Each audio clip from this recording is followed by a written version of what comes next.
Gloria a Dios, gloria a Dios. Que el Señor les bendiga, hermanos. Qué bendición es poder estar un nuevo miércoles, agradeciéndole al Señor, ¿verdad?, que nos permite poder aprender más de su palabra.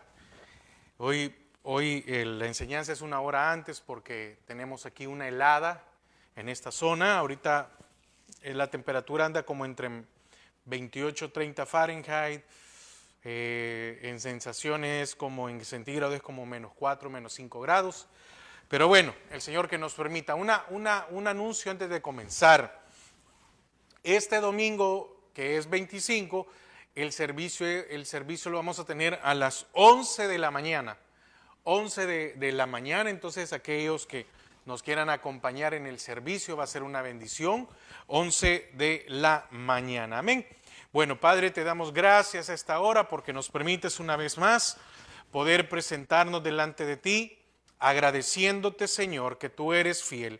Gracias porque tú eres grande a nuestras vidas. Padre, bendice a cada uno de mis hermanos.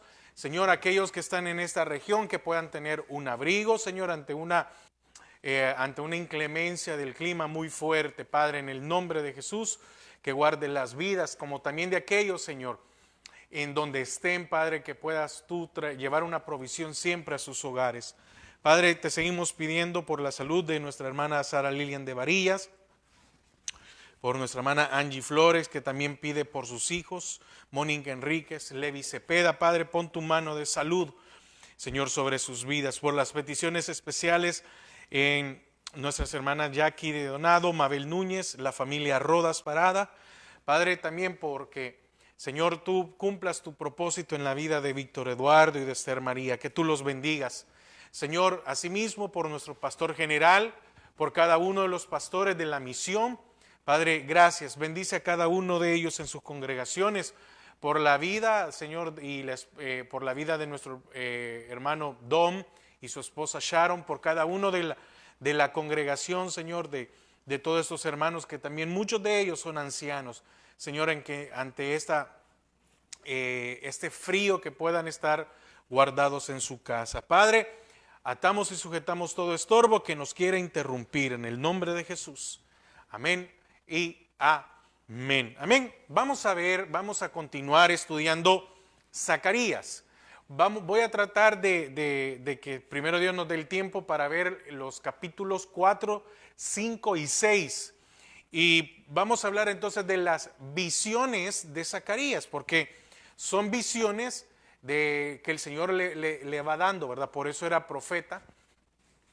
Y quiero que me acompañe a Zacarías 4 del 1 al 5, pero como le digo, vamos a tratar de cubrir el capítulo 4, el capítulo 5 y el capítulo 6. Amén. Zacarías 4. Y en la primera dice, habla sobre la visión de un candelabro de oro. Amén, la visión del candelabro de oro. Después está lo de los 4 caballos, la de la efa. Por eso vamos a ir viendo cada una. Dice la palabra: volvió el ángel que hablaba conmigo y me despertó, como un hombre que es despertado de su sueño. Y me dijo, ¿qué ves? Y respondí, he mirado, y he aquí un candelabro todo de oro con un depósito encima y sus 7 lámparas encima del candelabro y 7 tubos para las lámparas que están encima de él. Y juntó él 2 olivos, el uno a la derecha del depósito y el otro a su izquierda. Proseguí y hablé diciendo a aquel ángel que hablaba conmigo, ¿qué es esto, Señor mío? Y el ángel que hablaba conmigo respondió y me dijo, ¿no sabes qué es esto? Y dije, no, Señor mío. Entonces respondió y me habló diciendo, esta es palabra de Jehová a Zorobabel, que dice, no con ejército ni con fuerza, sino con mi espíritu, ha dicho Jehová de los ejércitos. ¿Quién eres tú, oh gran monte, delante de Zorobabel? Serás reducido a llanura, él sacará la primera piedra de aclamaciones. Gracia a ella. Vamos a dejar hasta ahí para ir avanzando un poquito. Entonces, aquí habla de la visión del candelabro. La verdad que la visión aparentemente tuvo como fondo el templo judío. el candelabro formaba parte del mobiliario del templo, ¿verdad? Entonces, en la visión aparece el candelabro con las 7 lámparas. El candelabro tiene 7 lámparas. Y también el depósito para el combustible era alimentado por 2 depósitos o por 2 de olivo. Recuerde que en el capítulo anterior vemos de que 7 ojos, y habla de que el Señor tiene la vista en la plenitud, que Él todo lo ve. Y lo mismo me estoy adelantando un poco, pero lo mismo significan lo de los 7 candelabros, porque es para iluminar, para ver. Entonces, aquí entrando un poco en detalle de los elementos, podemos distinguir algunas cosas. El candelabro era elaborado de un material sólido y fino como es el oro, que simboliza la presencia de Dios, ¿verdad? Es un símbolo de la presencia de Dios en la pureza, porque tiene que ser pasado por fuego y tiene que quitarle todas esas impurezas. También, ¿por qué oro? Porque también hablamos de santidad y de la constancia de su carácter moral. ¿Por qué? La santidad nos lleva a estar libres de impureza. Y al no tener impureza tenemos un carácter moral digno. Entonces las 7 lámparas simbolizan la luz completa y perfecta. Miren, no solo la luz completa, sino que añádele a esto que esté perfecto. Segundo, el depósito, dice que tenía un depósito a la derecha y a la izquierda. El depósito es un símbolo constante, amén, que suministra el combustible, amén, que en este caso el aceite va a ser el combustible que viene a constituir una fuente de poder. Sin aceite las lámparas se apagan, amén. Entonces la ausencia de luz era uno de los desastres más grandes que podía suceder en el templo. Entonces tenía un depósito a la izquierda o a la derecha y eso estaba diciendo que estaba cubriendo para que no hubiera ausencia de luz en el templo.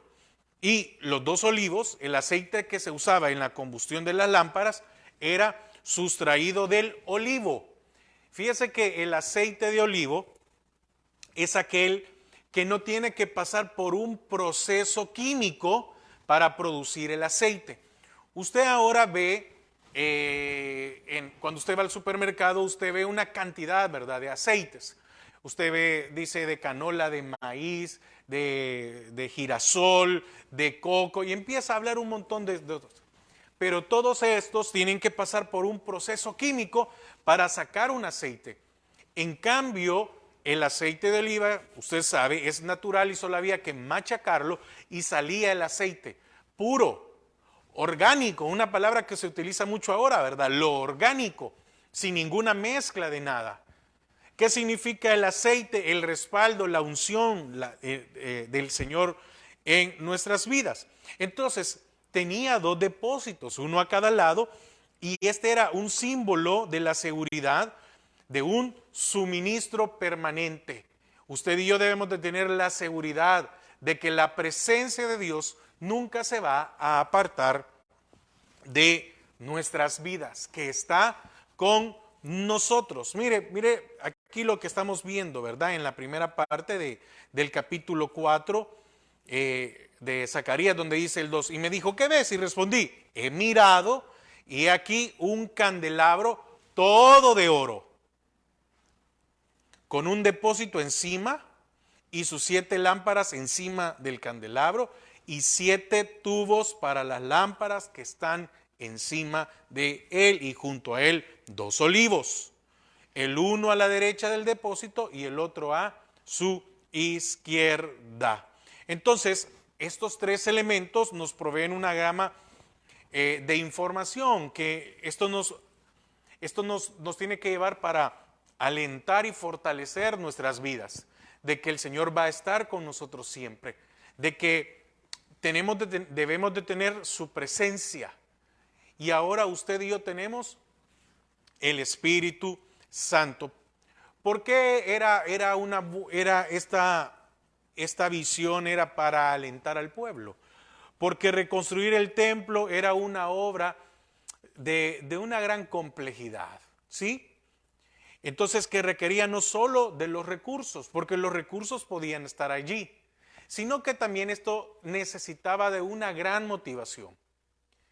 Fíjese que muchas veces nosotros tenemos la palabra del Señor, tenemos la iglesia, tenemos las enseñanzas, y ahí están los recursos. Solo hablando como Misión Cristiana Judá, entonces, ¿cuántas prédicas hay a la semana? Ahí están los recursos. ¿Cuántos hermanos comparten? Muchos. Ahí está el recurso. Pero muchas veces no tenemos la motivación. La motivación para congregarnos, la motivación para escuchar, la motivación para quitar sentarnos un momento y leer su palabra o hacer cosas. Usted y yo necesitamos una motivación. ¿Cuál debe ser su motivación? La motivación no debe ser de que el Señor ya nos rescató.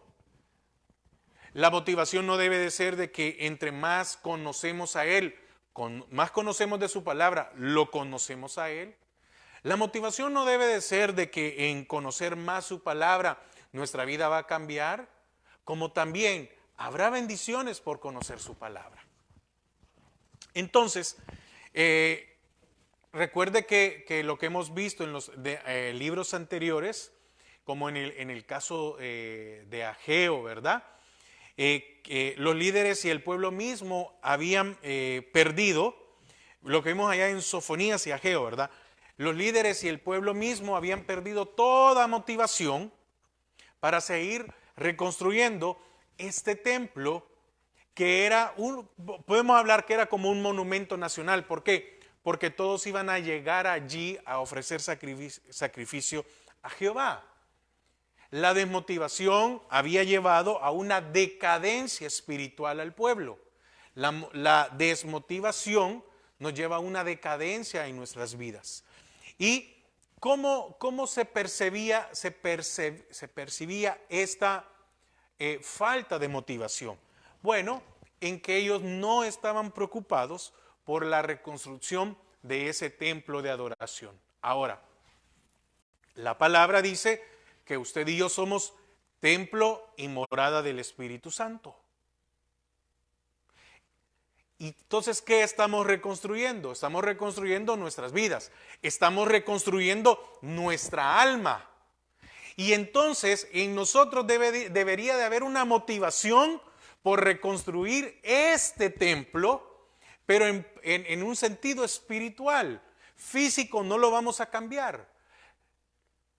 Ahora somos templo y morada del Espíritu Santo. Entonces estamos en esa regeneración, en esa santificación progresiva, que lo que lleva es a restaurar nuestra alma, a restaurar nuestras vidas. Estos habían perdido esa motivación. Yo espero que usted tenga esa motivación. Amén. Tengamos esa motivación de buscar siempre, de leer. Fíjese que en el versículo 6 dice: entonces respondió y me habló diciendo, estamos siempre en Zacarías 4:6. Entonces respondió y me habló diciendo: esta es palabra de Jehová a Zorobabel, que dice, oiga lo que dice esto: no con ejército ni con fuerza, sino con mi espíritu, ha dicho Jehová de los ejércitos. No sé si alguna vez usted había cantado la alabanza, ¿verdad? No es con ejército, más con sus... Ahora usted sabe a dónde está, que es en Zacarías. Fíjese que este capítulo destaca por este versículo 6, porque es muy, muy conocido. Y este versículo hace énfasis del Espíritu Santo. El apóstol Pablo dice: mas no es contra carne ni sangre, sino contra principados, contra potestades, contra gobernadores, etc. Entonces dice, no es con ejército. Recuerde que el Señor les había dicho que Él iba a hacer esa defensa o ese muro de fuego alrededor de ellos, que construyeran, que ningún enemigo se iba a levantar para atacarlos. Entonces, esta cita bíblica debe de ser un consuelo, un conforte para nuestra vida cristiana. Recuerde que Josué y Zorobabel son los ungidos de Dios para dirigir y motivar a un pueblo pasivo, sin ánimo para trabajar. Amén. Josué era el sumo sacerdote, Zorobabel era el gobernador. Y estos dos eran los motivados. Estos son los que, en los cuales caía la responsabilidad de motivar al pueblo para que trabajaran. Entonces los profetas Zacarías y Ageo tenían el mandato de Dios de predicar sobre la reconstrucción del templo, basado en una reconstrucción espiritual. Amén. Y recuerde que allá en Esdras 1, del 2 al 4, el decreto de Ciro era que el pueblo judío regresara a su tierra. ¿Para qué? Para edificar la casa de Dios. Oiga, Israel, que había sido llevado cautivo, era libre. ¿Para qué? Para ir a edificar la casa de Dios. Usted y yo somos librados del pecado, librados de la muerte por medio del Señor y su sacrificio, para que ahora reconstruyamos nuestras vidas. Es donde mora el Señor. Entonces hemos visto de que al cabo de 16 años no habían podido reconstruirlo por la oposición tanto de samaritanos como de enemigos. Entonces, recomenzar era un reto grande. Definitivamente que sí, porque no contaban con ejército para hacer frente a los enemigos.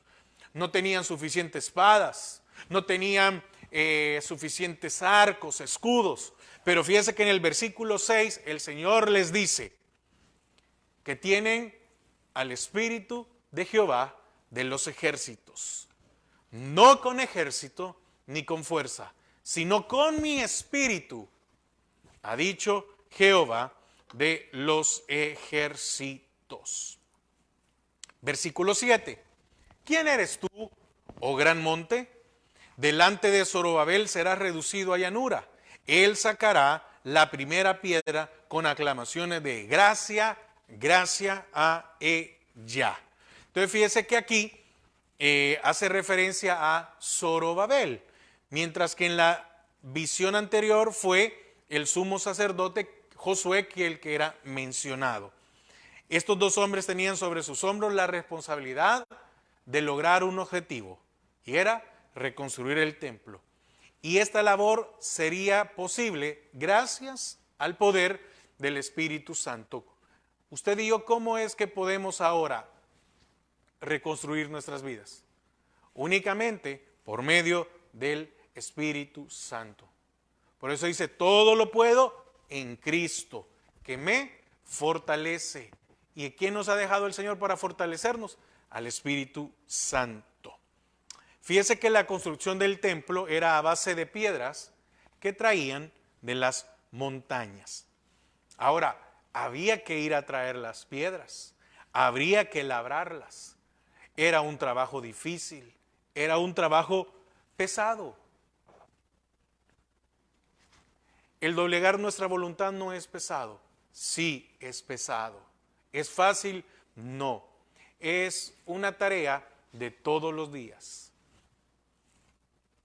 Entonces, en esta parte que vemos, voy a leer del 7. Quiero leer del 7 al 14. ¿Quién eres tú, oh gran monte? Delante de Zorobabel serás reducido de llanura. Él sacará la primera piedra con aclamaciones de gracia, gracia a ella. Vino palabra de Jehová a mí diciendo, las manos de Zorobabel echarán el cimiento de esta casa, y sus manos la acabarán. Y conocerás que Jehová de los ejércitos me envió a vosotros.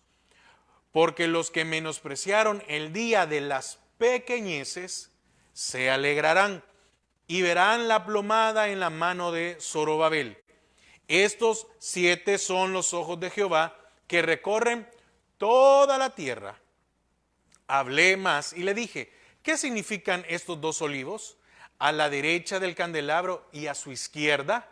Hablé aún de nuevo y le dije, ¿qué significan las dos ramas de olivo que por medio de dos tubos de oro vierten de sí aceite como oro? Y me respondió diciendo, ¿no sabes qué es esto? Y le dije, Señor mío, no. Y él dijo, estos son los dos ungidos que están delante del Señor de toda la tierra.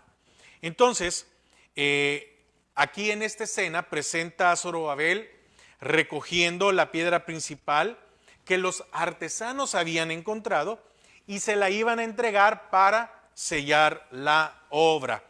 Para sellar la obra, lo que está hablando aquí es que esta piedra se colocaba al finalizar todo, como dando determinado, ¿verdad? Y hay una exclamación que hace Zorobabel que es, qué hermosa, que es lo mismo que en la traducción de la 60 dice, gracia, gracia. Entonces, la conclusión de esta obra era una gracia desde el principio hasta el fin. ¿Y qué fue lo que a usted y a mí nos ha salvado? La gracia. Porque por gracia sois salvos. Si no hubiera sido por esa gracia, no puede haber una restauración en nuestras vidas. ¿Y cómo va a finalizar la obra en nosotros? El día en que el Señor venga por su pueblo y seamos transformados. Entonces, a Zorobabel se le estaba garantizando por medio de esta visión que bajo su mandato, si podemos hablarlo de esta manera, la obra de la restauración del templo iba a ser concluida. Y así sucedió. Yo espero que usted tenga esa motivación de que el Señor haga la obra en nuestras vidas. Porque bajo el mandato del Espíritu Santo se va a cumplir. Y que un día seamos transformados. Ellos probablemente no contaban con los recursos para realizar toda la obra. Sus enemigos y aún parte del pueblo se burlaban de ellos, los ridiculizaban, los menospreciaban por el trabajo que estaban realizando. Porque esta es una promesa, amén. Esta es la promesa que se le da a Zorobabel, que la obra iba a ser construida. Y déjeme decirle algo, en lo que usted está luchando o tratando por cambiar su vida, se van a levantar burladores diciendo de que lo suyo no es honesto, no es sincero, pero no debe de escuchar a ellos, porque no es con ejército, no es con fuerza, sino con el Espíritu de Jehová de los ejércitos.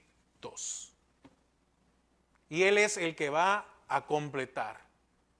Él es el que va a terminar la obra. Aquel que la comenzó será fiel en terminarla. Que eso usted y yo podamos tener esa motivación. Amén. Versículo capítulo 5, como le digo, vamos estudiándolo, tratando de poder ir a entenderlo, ¿verdad?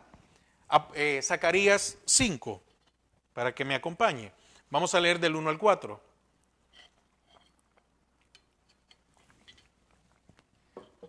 Y aquí habla del rollo que volaba o el rollo volante.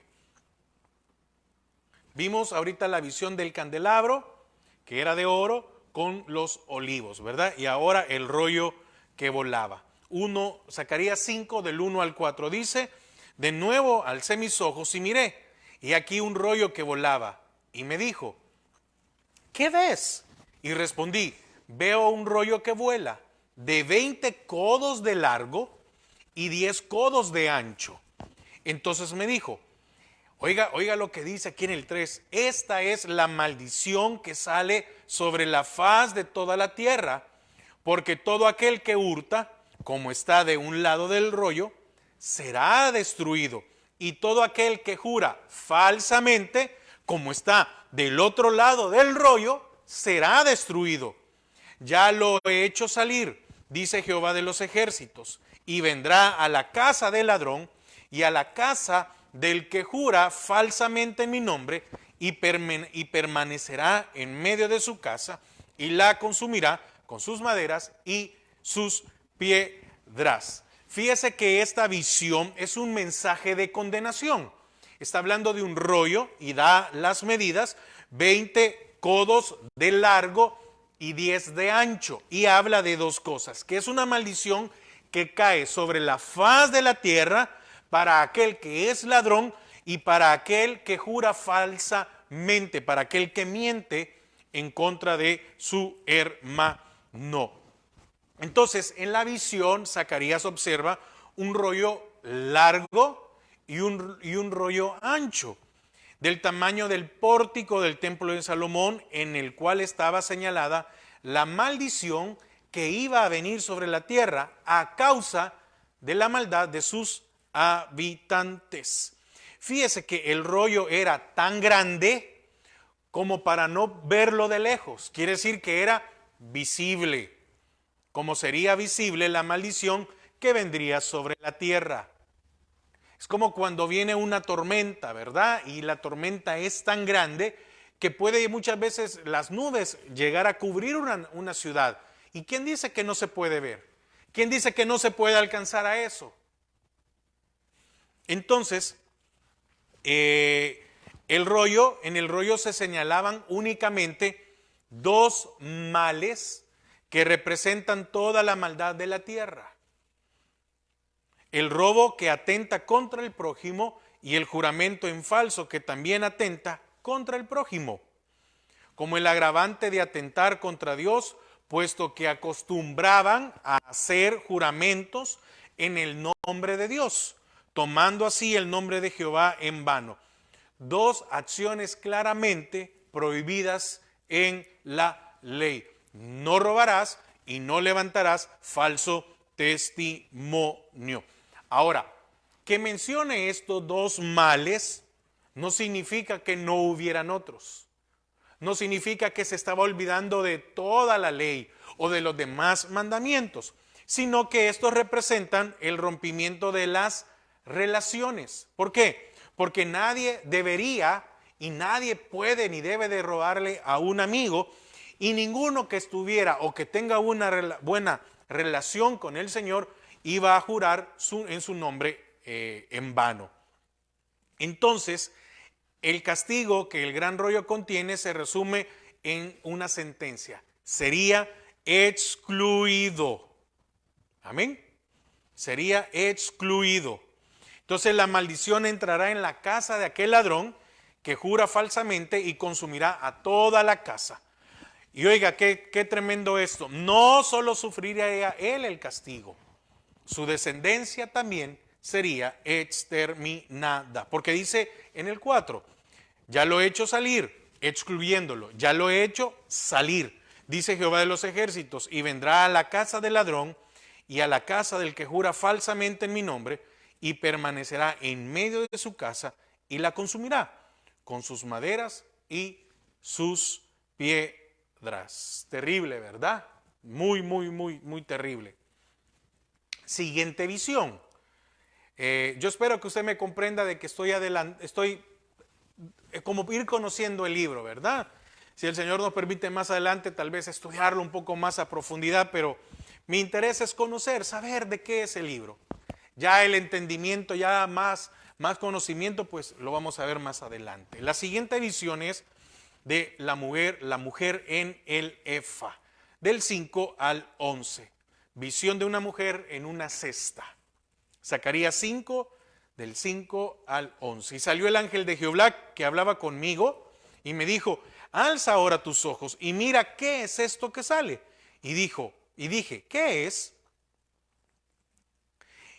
Y él dijo, este es un efa que sale. Además dijo, esta es la iniquidad de ellos en toda la tierra. Y aquí levantaron la tapa de plomo y una mujer estaba sentada en medio de aquel efa. Y él dijo, esta es la maldad, y la echó dentro del efa y echó la masa de plomo en la boca del efa. Alcé luego mis ojos y miré, y aquí dos mujeres salían y traían viento en sus alas y tenían alas como de cigüeña y alzaron el efa entre la tierra y los cielos. Dije al ángel que hablaba conmigo, ¿a dónde llevan el efa? Y él me respondió, para que le sea edificada casa en tierra de Sinar, y cuando esté preparada lo pondrán sobre su base. Fíjese que aquí la maldad es personificada por una mujer dentro de una caja de efa. La efa era una unidad de medida para los granos básicos. La mujer es una mujer como figura. No es que la mujer sea mala. No, no, no, no, no. Como figura, porque también habla en figura de la mujer como aquella mujer que seduce. Entonces no es que está hablando de que la mujer, no hermano, las mujeres son malas. No, no, no, no. Es una figura. Entonces el hecho de que ella estuviera en una caja encerrada con una tapa tan pesada que es como la de plomo, es seguramente señal de la potestad que Dios tiene sobre la misma, en el hecho de que todavía no la deja salir, o que tiene el dominio o el control. Entonces, esta visión tiene una gran importancia si tenemos en cuenta que su mensaje es la purificación de la tierra y la erradicación completa de la maldad. Entonces, esta visión guarda una relación muy estrecha con la anterior, que señalaba el castigo que iba a venir sobre la tierra a causa de la maldad de los hombres.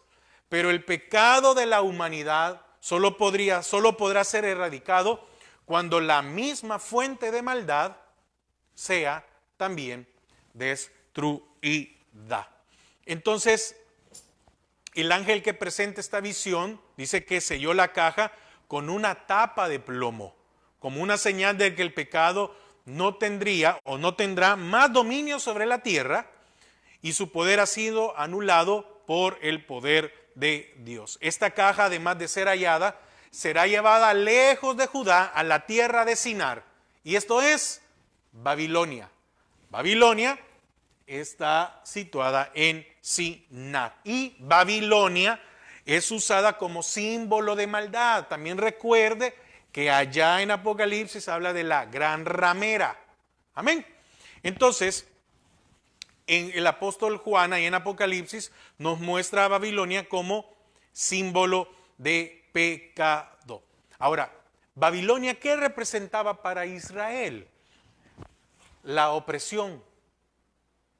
Porque estamos hablando, ¿verdad? Venimos hablando de cómo los babilonios habían llevado cautivo al pueblo. Entonces, ¿qué representaba Babilonia? La opresión. Los judíos estaban regresando de Babilonia, de estar en el oprobio, que habían sido víctimas de este horrible cautiverio. ¿Qué más? ¿A qué más habla Babilonia? Del inicio de la maldad. Pues en su seno floreció la maldad en el tiempo de Noé. Y después del diluvio, cuando intentaron edificar la torre de Babel, allá con Nimrod, ¿verdad? Nimrod es el que va y funda Babel, Nínive, Babilonia, etc. Mire de dónde viene, ¿verdad? Este origen. Y también era la tierra de las más variadas religiones. Babilonia era donde había la unión de todas las religiones que adoraban a cualquier dios, a cualquier deidad, a todo esto, que lo sigue siendo hoy, ¿verdad? Es donde juntan a todas estas deidades, con minúscula, ¿verdad? No estoy hablando. Entonces, ¿qué es sinónimo de Babilonia? Del paganismo que estaba tan arraigado en esa tierra, que probablemente habían edificado un templo a la maldad como muestra de la degradación moral que estaba sufriendo esa región. Recuerda allá en la torre de Babel, ¿verdad? ¿Cuál era el propósito? Demostrar que ellos, demostrar ese rechazo al Señor. Y entonces empezaron a construir esta torre, ¿verdad? Que se cree que era como en forma de pirámide. ¿Sí? Como en forma de pirámide.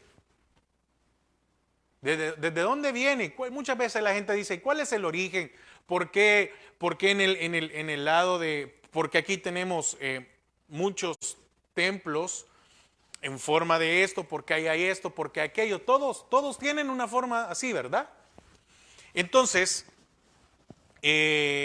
había una degradación sobre el pecado. Entonces, el profeta no vacila en señalar la corrupta Babilonia como el santuario de la maldad. Y esto más de Babilonia y de la maldad está allá en Apocalipsis, la madre de las abominaciones. Entonces, ¿qué tenían que haber hecho los israelitas?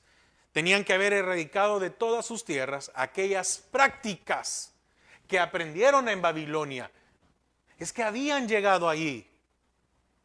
Y cuando salieron tenían que erradicar y dejar todo eso. ¿Y qué siguieron haciendo después por muchos años? Adorando a Baal y a Acera. Baal y Acera, que es Semiramis, y Baal, que es Tamuz. Amén. Entonces era una nueva, en una nueva nación, las prácticas viejas deben de quedar en el olvido para empezar una vida nueva. Amén. Entonces, muy importante. Como le digo, yo sé que voy un poco rápido, pero es por lo menos para entender un poco, ¿verdad? De qué se está hablando. Amén.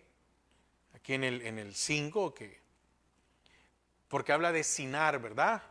Habla de Sinar. Ahora, vamos al capítulo 6. Capítulo 6, versículos del 1 al 8. La siguiente visión es 4 carros de guerra.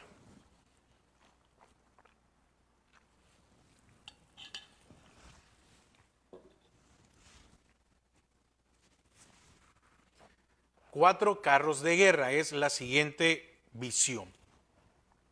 Recuerde que allá en el capítulo 1 vimos que estos caballos también aparecieron, ¿verdad? Solo que aquí ahora se añade los caballos negros. Zacarías 6, 1 al 8 dice: de nuevo alcé mis ojos y miré, y aquí 4 carros que salían de entre 2 montes, y aquellos montes eran de bronce.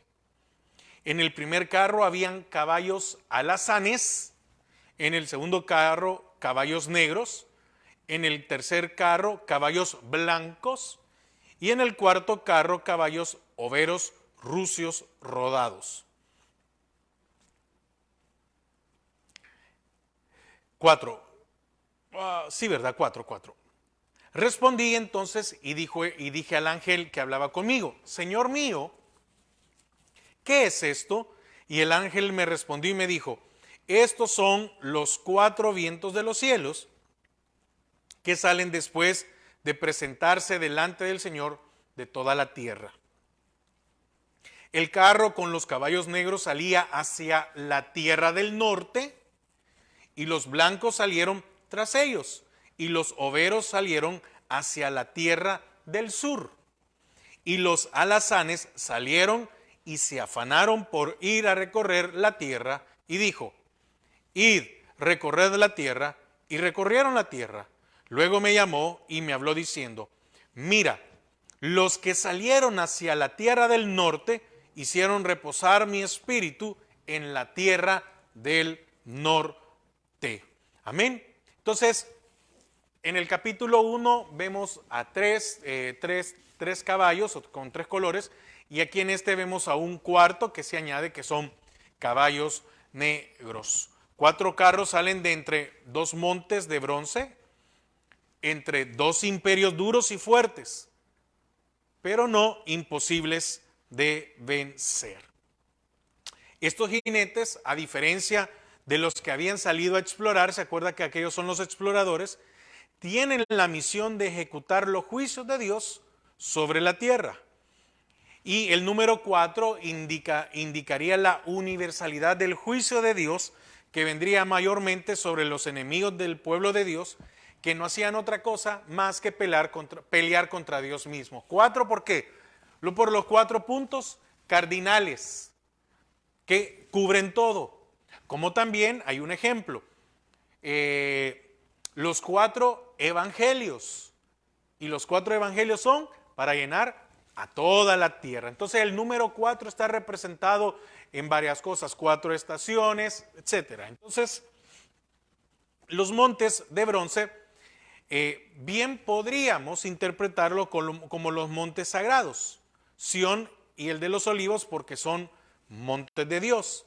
Así que también pero también podrían simbolizar a los imperios egipcio y asirio, uno al sur y el otro al norte de la nación.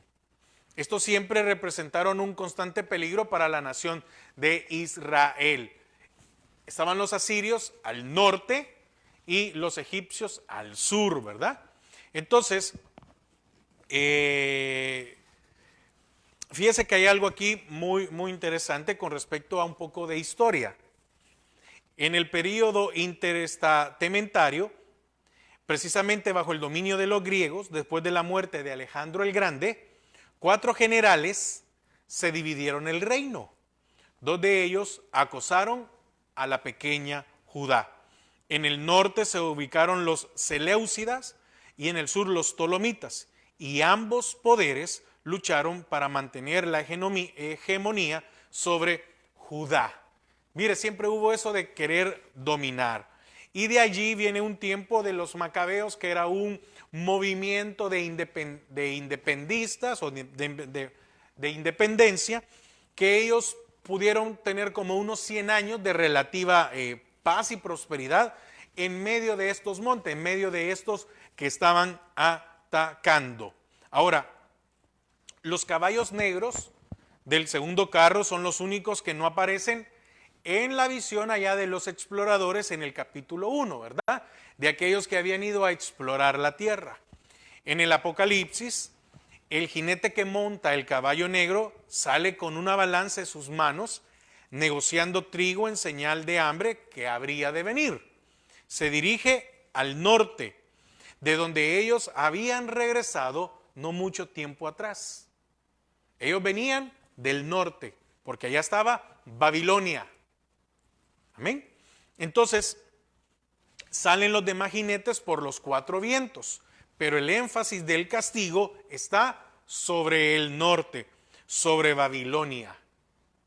Y recuerde también que allá en el Apocalipsis habla de que un día Babilonia será destruido. Entonces, fueron los que salieron para el norte los que ejecutaron el juicio de Dios. Dice el 6, Zacarías 6:6. El carro con los caballos negros salía hacia a la tierra del norte, y los blancos salieron tras ellos, y overos salieron hacia la tierra del sur. Entonces, si vemos detenidamente las 2 visiones anteriores y esta, tienen en común una ciudad o un lugar, Babilonia. Entonces, el rollo que vuela está condenando la maldad, pero la maldad será erradicada de la tierra de Judá para ser depositada en la tierra del norte, en Babilonia.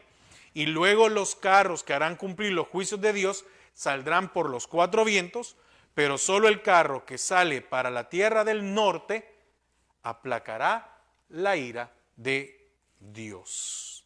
Amén. Entonces, muy importante, ¿verdad?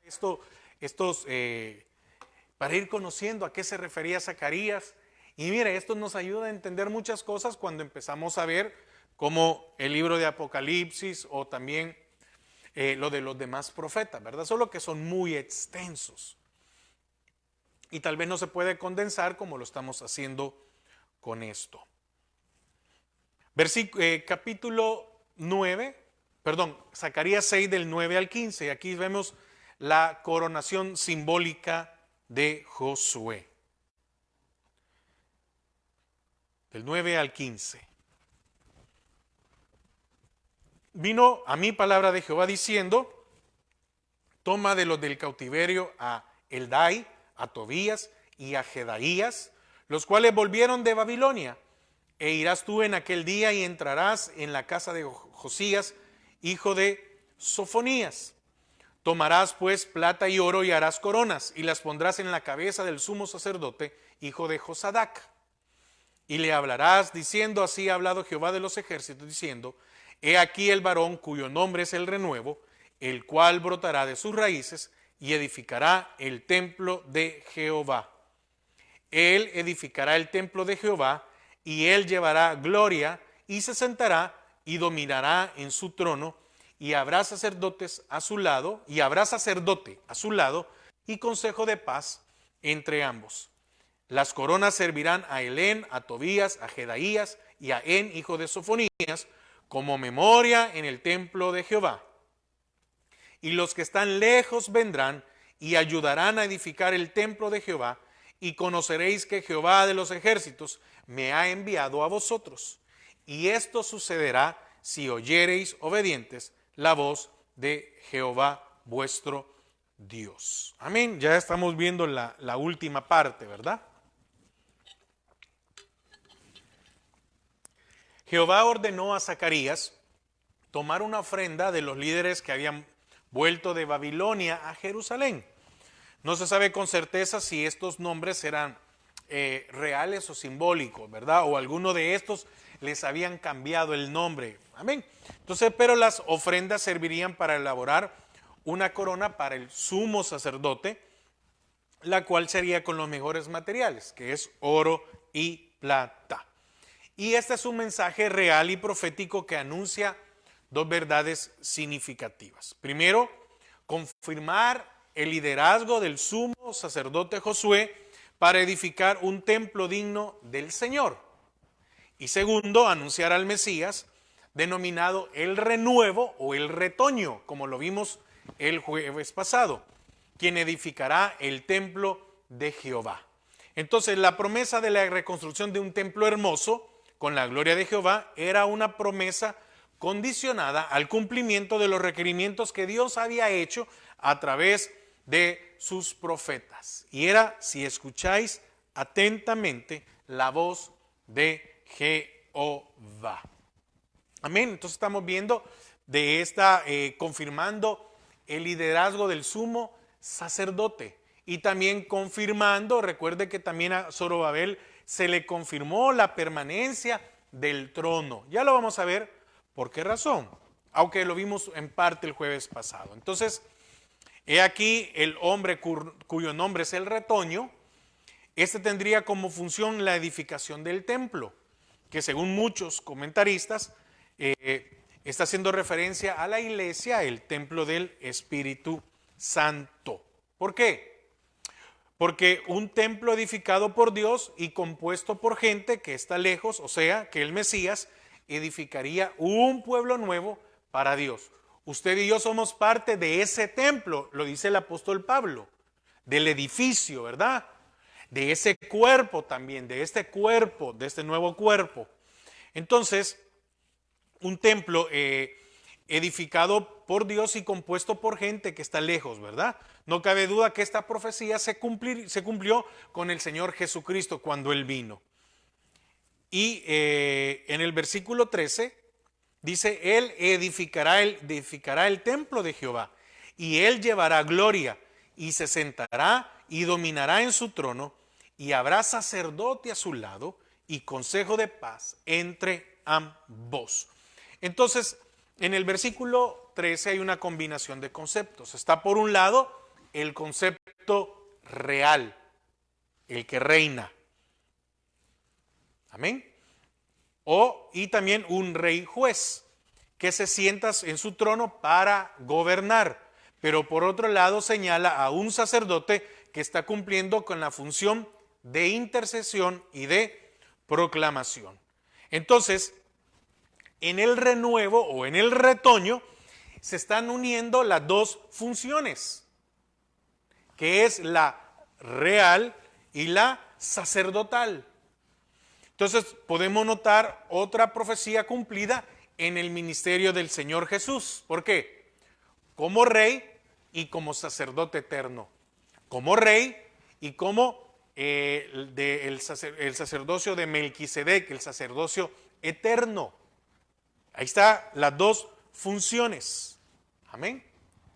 Entonces se cumplió esta profecía allá con el Señor Jesús, como rey y como sacerdote, porque Él vino a cambiar el sacerdocio arónico, Pero recuerde que también como rey, porque él venía del linaje de David. Y a David se le prometió de que su descendencia o ese reino iba a durar para siempre. Y Zorobabel está en la genealogía de Jesús. Entonces, con el Señor Jesús se unen estos dos ministerios, o estas dos funciones. La real, como rey, porque a quien le tocaba estar en el trono allá cuando el Señor nace, era a José. Pero él también viene ahora y es nuestro sumo sacerdote. Y por eso es que usted ahora, y fíjese cómo son las cosas, él es el rey y él es el sumo sacerdote. Y entonces a usted y a mí, ¿qué nos ha hecho? Príncipes y sacerdotes de su pueblo. Es algo que él comparte con aquel que dice, sí Señor, yo quiero ser tu discípulo. Qué bendición, ¿verdad? Mire qué interesante. Él vino a cumplir las dos funciones. Pero como la iglesia salió de él, dice que nos ha hecho príncipes y sacerdotes de su pueblo. Porque nosotros somos la siguiente descendencia del Señor. Entonces, este consejo de paz entre la función real y la sacerdotal solo se podía lograr en una persona que combinara los dos oficios. Y eso fue por medio del Señor. ¿Por qué razón? Mire, por la naturaleza que él tenía. Una naturaleza perfecta. Una naturaleza que no cometió ni hizo pecado.